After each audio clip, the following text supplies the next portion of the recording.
Mathieu Béliard, Marion Calais. Que mangent vraiment nos enfants à l'école? C'est la question que pose ce matin l'enquête de la rédaction d'Europe 1 Révélation sur les pratiques douteuses de certaines cantines parisiennes. Bonjour Victor Dolande. Bonjour. Ça se passe dans le 18e arrondissement, c'est le nord de la capitale. Expliquez-nous. Cette histoire commence il y a 10 jours dans les poubelles de la cuisine où sont préparés les repas des 84 écoles primaires du 18e arrondissement de Paris. Des parents d'élèves découvrent des emballages de sauté de veau allemand alors que le cahier des charges indique que la viande doit être 100% française, label rouge ou bio. La viande allemande n'a jamais été servie, mais les parents ont malgré tout décidé de porter plainte pour tentative de tromperie contre la Sogérès, le prestataire engagé par la mairie du 18e. Et selon nos informations, ils sont déjà une vingtaine à avoir porté plainte et plus de 60 autres devraient leur emboîter le pas dans les prochains jours. Tentative de tromperie donc pour ses parents. Qui est responsable? Alors c'est d'abord le prestataire qui doit respecter le cahier des charges, mais aussi la mairie qui doit contrôler le travail du prestataire.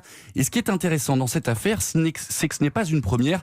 Depuis des années, les parents alertent la mairie. Cette viande allemande, c'est la goutte d'eau pour Marie, parent d'élève. On les a alertés sur la nécessité de renforcer les contrôles. Ils ont fait appel à un cabinet de conseil qui était censé contrôler le prestataire, qui n'effectue qu'un contrôle par mois dans les cuisines centrales. Comment ça peut être suffisant? La preuve, on fait un contrôle inopiné des poubelles et on montre qu'il y a tromperie. Et la municipalité semble tomber des nues et demande des comptes à son prestataire. Ils ne peuvent pas découvrir le problème aujourd'hui, ça fait des années qu'on leur explique que c'est le cas. Dernier détail, depuis que les parents d'élèves ont découvert cet emballage, la Sogérès ne sort plus ses poubelles sur le trottoir.